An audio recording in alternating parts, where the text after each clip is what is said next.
भाई जो गुरु वचन पे डट गे, कट गे फंद 84 के। भावार्थ है, सभी धर्मों के मानव स्त्री पुरुष के शरीर की रचना एक जैसी है। चाहे मुसलमान हो, चाहे हिंदू हो, सिख हो, ईसाई हो, चाहे कोई अमेरिका का हो, चाहे पाकिस्तान का हो, सबका शरीर स्त्री पुरुष का एक जैसा है। अरे यदि परमात्मा सबको अलग अलग बनाता, अलग अलग धर्मों वाला बनाता, तो सबके शरीर की रचना भी अलग अलग होनी चाहिए थी। मुसलमान की अलग से कोई पहचान होनी चाहिए थी। मुसलमान का नाक पीछे होना चाहिए था, जैनी का साइड में होना चाहिए था, हिंदू का सामने हो जाता, सिखों का इधर लेफ्ट में हो जाता। कोई तो अलग पहचान होती। अगर भगवान ने अगर इंसान को बनाते समय यदि उसको अलग अलग धर्मों में बांटना था तो, लेकिन भगवान ने कोई किसी प्रकार की असमानता नहीं करी। सबको इंसान बना के भेजा, मनुष्य बना के भेजा, नंगा भेजा, किसी के साथ कोई भेदभाव नहीं किया। तो गरीबदास जी कह रहे हैं कि जितने भी स्त्री या पुरुष हैं पूरे विश्व के, उन सबके शरीर की रचना एक जैसी है। सबके शरीर के अंदर परमात्मा ने एक जैसा मटेरियल, सब कुछ एक जैसा बनाया है। किसी के 4 गुर्दे नहीं लगाए भगवान ने, दिल किसी के 3 नहीं लगाए, सबको समान रूप से बनाया है। तो कहने का मतलब है इन सब बातों से हमने विचार करना चाहिए। और आगे क्या कह रहे हैं, सभी धर्मों के मानव स्त्री और पुरुष के शरीर की रचना एक जैसी है। तत्व ज्ञान न होने के कारण हम धर्मों में बट गए। संत गरीबदास जी ने बताया है कि मानव शरीर में रीढ़ की हड्डी अर्थात बैकबोन यानी स्पाइन के अंदर की ओर निचले सिरे से लेकर कंठ तक, यानी यहां से लेकर कंठ तक 5 ये कमल चक्कर हैं। ये 5 ये कमल चक्कर हैं रीढ़ की हड्डी के अंदर की साइड में, हर स्त्री और ये पुरुष के अंदर। कृपया देखें ये चित्र है यहां पर। अब इसका वर्णन किया गया है आगे। मूल चक्कर, यह चक्कर रीढ़ की हड्डी के अंत से 1 इंच ऊपर गुदा के पास है। इसका देवता श्री गणेश है, यानी हिंदू मुस्लिम सिख ईसाई सबके अंदर श्री गणेश जी का वास है मूल चक्कर में। इस कमल की 4 पंखुड़ियां हैं। कितनी पंखुड़ियां हैं? 4 पंखुड़ियां। ये है मूल कमल, ये गणेश का वासा है यहां पर, ये सबके अंदर है। सेम इसी प्रकार से इस पर गणेश जी का आधिपत्य है। नंबर 2 संवाद चक्कर, यह मूल चक्कर से 2 इंच ऊपर रीढ़ की हड्डी के अंदर की ओर चिपका है। इसके देवता श्री ब्रह्मा जी तथा उनकी पत्नी सावित्री जी है। इस कमल की 6 पंखुड़ियां हैं। कौन सा कमल? ये वाला संवाद चक्कर कमल, जहां पर श्री ब्रह्मा जी और उसकी पत्नी सावित्री का वास है। हर एक स्त्री और पुरुष के रीढ़ की हड्डी के अंदर की साइड में सूक्ष्म रूप में है। कहीं आप लोग जो है काट काट के देखने लग जाओ, ऐसे नहीं दिखाई देंगे। सूक्ष्म है ये। जैसे मोबाइल का जो रेडिएशन होता है वो सूक्ष्म होता है। वो तरंगे जो टावर से आ रही है मोबाइल में वो दिखाई नहीं देती, सूक्ष्म होती है। इसी प्रकार हमारे रीढ़ की हड्डी में इन 5 इन प्रधान देवी देवताओं के स्थान हैं जो इस बॉडी को, इस शरीर को जो हैंडल करते हैं। उसके बाद में तीसरा है नाभि कमल चक्कर।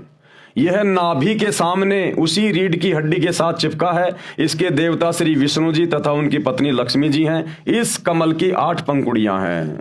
यह है नाभि कमल। यहां पर हमारी जो नाभि है, जो ये सुंडी है, यहां पर अंदर की साइड में रीढ़ की हड्डी के साथ में चिपका हुआ यह कमल, जहां पर श्री विष्णु जी और उसकी पत्नी लक्ष्मी जी का निवास है। नंबर 4 हृदय कमल।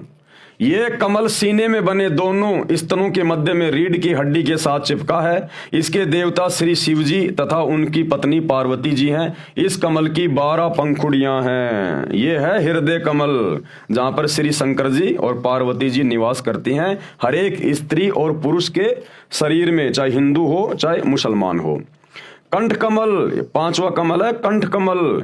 ये कमल छाती की हड्डियों के ऊपर, जहां से गला शुरू होता है, उसके पीछे रीढ़ की हड्डी के साथ अंत में है। इसकी प्रधान श्री देवी अर्थात दुर्गा जी हैं। इस कमल की 16 पंखुड़ियां हैं। शेष कमल चक्कर ऊपर है। नंबर 6 संगम कमल। संगम कमल या छठा कमल, यह कमल सुषुम्ना के ऊपर वाले द्वार पर है। इसकी 3 पंखुड़ियां हैं। इसमें सरस्वती रूप में देवी दुर्गा जी निवास करती है। काल की पत्नी, शैतान की पत्नी ये दुर्गा, जो नवरात्रे मनाते हैं हिंदू भाई बहन, वो दुर्गा, अष्टंगी शेरावाली माता, ये शैतान की पत्नी है, काल की पत्नी। ये संगम कमल में निवास करती है सरस्वती देवी के रूप में। एक पंखुड़ी में देवी दुर्गा सरस्वती रूप में रहती है, उसी के साथ में 72 करोड़ उर्वशी यानी सुंदर स्त्रियां हैं, वो परियां हैं, जो ऊपर जाने वाले भक्तों को अपने जाल में फंसाती है। ये काल का भयंकर षड्यंत्र है इस शरीर में, हमारे को रोक के रखने के लिए, ताकि हमारा मोक्ष ना हो जाए, आत्मा इसके जाल से बाहर ना निकल जाए। जैसी गंदी सोच इंसान की या स्त्री या पुरुष की यहां होती है, शरीर छोड़ने के बाद जब वो आत्मा इन कमलों के अंदर से जाती है, तो देवी दुर्गा को बैठा रखा इस काल ने सरस्वती रूप में, और दुर्गा ने 72 करोड़ सुंदर स्त्रियां उर्वशियां वहां छोड़ रखी हैं उस आत्मा को, उस भगत को, उस साधक को अपने जाल में फंसाने के लिए। और जिसकी जैसी गंदी सोच यहां होती है, वो तुरंत उनके चक्कर में आ जाता है और एकांत में जाकर उन सुंदर औरतों के साथ में शारीरिक संबंध बना के अपनी भक्ति नष्ट कर लेता है, नरक में जा गिरता है। जो ऊपर जाने वाले भक्तों को अपने जाल में फंसाती है। दूसरी पंखुड़ी में सुंदर युवा नर रहते हैं, युवा पुरुष रहते हैं, सुंदर देव पुरुष, जो भगतमतियों को यानी औरतों को आकर्षित करके काल जाल में रखते हैं। काल भी अन्य रूप में इन युवाओं का संचालन मुखिया बनकर रहता है। तीसरी पंखुड़ी में स्वयं परमात्मा यानी अल्लाह कबीर, ये कबीर भगवान तीसरी पंखुड़ी में स्वयं परमात्मा अन्य रूप में रहते हैं, अपने भक्तों को उनके जाल से मुक्त कराते हैं, ज्ञान सुनाकर सतर्क करते हैं। वहीं पर ये अल्लाह कबीर, ये कबीर परमात्मा भी है तीसरी पंखुड़ी में। वहां ये अपने भक्तों को जो धरती पर उसकी शरण में होते हैं उसकी भक्ति करते हैं। जैसे हम भगत भाई बहन सतगुरु रामपाल जी अल्लाह कबीर की भक्ति कर रहे हैं। अगर आजीवन इसी प्रकार उनकी मर्यादा में रहकर भक्ति करते रहे तो शरीर छोड़ने के बाद वो सुंदर स्त्रियां, वो सुंदर पुरुष हमें भी फंसाने का प्रयास करेंगे। लेकिन यहाँ हमारे को सत्संग सुना सुनाकर ज्ञान दे देकर गुरुदेव हमें पहले से इस पूरे शैतान के षड्यंत्र को समझा देंगे जो यहाँ लिखा हुआ है। तो हम लोग सतर्क हो जाएंगे कि ये सारी बातें तो गुरुजी हमें सब कुछ सत्संगों में बताया करते थे, पुस्तकों में लिखी हुई थी। ये तो काल का जाल है, ये तो हमारे को फंसाने के लिए खड़ी हैं। और फिर वहां पर यही कबीर परमात्मा सतगुरु रूप में रहता है और अपने भक्तों को वहां पर सतर्क करता है कि बच्चों उधर मत जाना, ये काल का षड्यंत्र है। लेकिन बाकी लोग जो सतगुरु रामपाल जी की शरण में नहीं होते, वो चाहे हिंदू है, मुसलमान है, सिख है, ईसाई है, वो उन औरतों के चक्कर में फंस जाएंगे। औरतें उन युवा जो देवता हैं वहां पर, जो काल की ओर से हमें फंसाने के लिए खड़े रहते हैं, उनके चक्कर में आ जाएंगी। यानी जिसकी जैसी गंदी सोच यहां होगी उसी आधार से वो वहां पर उनके साथ में शारीरिक संबंध बना के अपना धर्म कर्म नष्ट करके काल के जाल में रह जाते हैं। तीसरी पंखुड़ी में स्वयं परमात्मा यानी अल्लाह कबीर, अल्लाह अकबर अन्य रूप में रहते हैं, अपने भक्तों को उनके जाल से मुक्त कराते हैं, ज्ञान सुनाकर सतर्क करते हैं। नंबर 7 है त्रिकुटी कमल चक्कर। ये दोनों आंखों की बोहों यानी सेलियों के मध्य में सिर के पीछे हिस्से में अन्य कमलों की ही पंक्ति में ऊपर है। त्रिकुटी कमल कहाँ होता है? ये हमारी दोनों आंखें, ये बोहें हैं, और ये जो बीच का जो जगह है, ये बीच की जगह यहाँ पीछे की साइड में यहाँ है त्रिकुटी कमल। यहां पर भी काल रहता है, शैतान रहता है, और दूसरी पंखुड़ी में सतगुरु रहता है। यानी शैतान और सतगुरु दोनों वहां पर अपने अपने हिस्से में रहते हैं, अपने अपने रूप बना के। इसका देवता सतगुरु रूप में परमेश्वर ही है। इस कमल की 2 पंखुड़ी हैं, एक सफेद रंग की, दूसरी काले रंग की पंखुड़ी।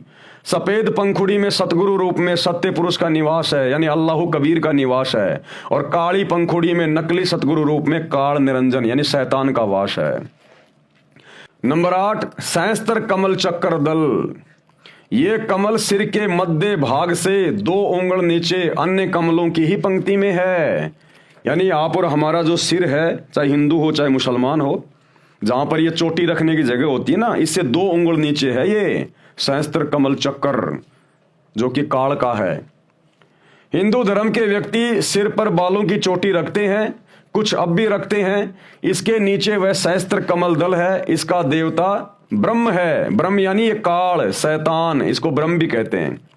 इसे क्षर पुरुष भी कहते हैं। क्षर मानी नासवान, जो जन्मता है और मरता है, जिसने गीता व वेदों का ज्ञान गुप्त रहकर कहा है। इस कमल की 1000 पंखुड़ियां हैं। इनको काल ब्रह्म ने प्रकाश से भर रखा है, यानी रोशनी से भर रखा है। ये खुद वहां पर अपने ओरिजिनल रूप में किसी को दर्शन नहीं देता, स्वयं इसी कमल चक्कर में दूर रहता है। वह स्वयं दिखाई नहीं देता, केवल पंखुड़ियां चमकती दिखाई देती है। अष्ट कमल दल यानी 8वां कमल दल, इस कमल का देवता अक्षर पुरुष है, जो काल के लोक से ऊपर अक्षर पुरुष, जिसके 7 शंख ब्रह्मांड हैं। इसे पर ब्रह्म भी कहते हैं, यानी इस ब्रह्म से ऊपर वाला भगवान पर ब्रह्म अक्षर पुरुष। इनकी पंखुड़ियां भी 8 हैं। इसकी स्थिति नहीं बताऊंगा, क्योंकि नकली गुरु भी इसको जानकर जनता को भ्रमित कर देंगे।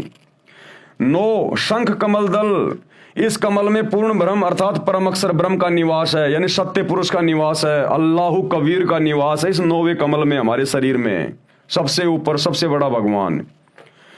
इसकी शंख पंखुड़ियां यानी अनंत पंखुड़ियां हैं। इसकी स्थिति भी नहीं बताऊंगा, कारण ऊपर लिख दिया गया है। जो चित्र में दिखाए हैं, इनमें 6ठा कमल तथा 9वां कमल नहीं दिखाया है। कारण यही है कि विद्यार्थियों की धीरे धीरे ज्ञान वृद्धि की जाती है। कमलों का गहरा रहस्य है, यह कबीर सागर के सारांश में लिखा है। शरीर में ये कमल ऐसा कार्य करते हैं जैसे टेलीविजन में चैनल लगे हैं। अब ये कमल क्या काम करते हैं, जिनमें ये देवी देवता बसे हुए हैं, काल बसा हुआ है, सतगुरु भी बसा हुआ है सूक्ष्म रूप में। क्या काम करते हैं ये कमल? ये कमल एक टीवी चैनल की भांति है, टीवी चैनल की भांति। जिस प्रकार अमेरिका में मैच चल रहा है और इंडिया में हम लोग टीवी में लाइव देख रहे हैं, मैच कहां चल रहा है और टीवी चैनल में हम अपने घर पर लाखों किलोमीटर दूर बैठ के लाइव देख रहे हैं। तो इसी प्रकार हमारे शरीर में इन देवी देवताओं के कमल हैं। इन देवी देवताओं के लोक ऊपर हैं, यहां से हजारों लाखों किलोमीटर दूर हैं। लेकिन उनके लोकों में क्या हो रहा है, क्या क्या घटनाएं घटित हो रही हैं। कोई डांस कर रहा है, कोई खा रहा पी रहा है, ऐस कर रहा है, देवी देवता ये, इन सबको हमारे शरीर में बने हुए इन कमलों में देखा जा सकता है, अगर किसी का कमल ऑन हो गया हो तो। और ये कमल ऑन होने के मंत्र केवल धरती पर पूरे विश्व में वर्तमान में सच्चे मुर्शिद सतगुरु रामपाल जी के पास हैं। तो गरीबदास जी कह रहे हैं, भैया अगर आप लोगों को मेरी बातों पे यकीन नहीं है, तो जब वो अल्लाह कबीर सच्चा मुर्शिद सतगुरु जब धरती पर आता, अपना ज्ञान देता है, उससे उपदेश लेकर उसकी भक्ति करो, उन मंत्रों का जाप करो, तुम्हारे कमल खुल जाएंगे। और अपने घर में देख लो, अपने घर में यानी अपने शरीर में उन कमलों को ऑन करके देख लो कि हजरत मोहम्मद जी कौन से लोक से आए थे, वो किसके गण थे, और आदम जी किसके लोक से आए थे, वो किसके गण थे। जिस प्रकार YouTube में जाके हम पहले का कोई भी वीडियो देख सकते हैं, इसी प्रकार जिसके ये कमल चक्कर ऑन हो जाएंगे वो सारा सब कुछ देख लेगा इस ब्रह्मांड में क्या हो रहा है। तो गुरुदेव कह रहे हैं, हिंदू मुसलमान सिख ईसाइयों आपस में लड़ो मत, झगड़ो मत कि हमारे पैगंबर बड़े, हमारे अवतार बड़े, हमारा अल्लाह बड़ा, हमारा खुदा बड़ा। तुम्हारा अल्लाह खुदा ये शैतान है, और ब्रह्मा विष्णु महेश के माध्यम से नीचे तुम्हारी ये पैगंबर भेजता है, ये अवतार भेजता है। और ये सारा ये दृश्य तुम्हें स्पष्ट दिखाई देगा जब तुम सतगुरु रामपाल जी से उपदेश लेकर उनके सत भक्ति मंत्रों का जाप करोगे। फिर तुम्हें कोई संशय नहीं होगी कि वही मोहम्मद और वही महादेव, वही आदम, वही ब्रह्मा और दास गरीब कहे भाई सत भक्ति करके देखो अपने घर में, अपने घर में देखो, अपने इन कमलों में देख लो। कमलों का गहरा रहस्य है, ये कबीर सागर के सारांश में लिखा है। शरीर में ये कमल ऐसा कार्य करते हैं जैसे टेलीविजन में चैनल लगे हैं। उन चैनलों में से जिस भी चैनल को चालू करोगे उस पर कार्यक्रम दिखाई देगा। वह कार्यक्रम चल तो रहा है स्टूडियो में यानी कहीं और दिख रहा है टीवी में। इसी प्रकार प्रत्येक कमल का फंक्शन है। इन कमलों को चालू करने के मंत्र हैं जो ये दास संत रामपाल दास जाप करने को देता है। प्रथम बार दीक्षा यानी उपदेश इन्हीं चैनलों को खोलने की दी जाती है। मंत्रों की शक्ति से सर्व कमल ऑन हो जाते हैं। फिर भगत अपने शरीर में लगे चैनल में उस देव के धाम को यानी लोक को देख सकता है, वहां के सभी नजारे देख सकता है। इसलिए संत गरीबदास जी ने कहा है कि आप अपने शरीर के चैनल ऑन करके स्वयं देख लो कि आदम जी आपको ब्रह्मा जी के लोक से आए दिखाई देंगे, क्योंकि वहां पर सारे रिकॉर्ड उपलब्ध हैं। जैसे वर्तमान में यूट्यूब है, इसी प्रकार प्रत्येक देव के लोक में आप जो पूर्व में हुई घटना देखना चाहें आप देख सकते हैं। इसी प्रकार हजरत मोहम्मद जी आपको शिव जी के लोक से आए हुए दिखाई देंगे। इसी प्रकार ईसा जी भी श्री विष्णु जी के लोक से आए दिखाई देंगे। भाई जो गुरु बचन पे डट के कट गे फंद 84 के, कट गे फंद 84 के, कट गे फंद 84 के।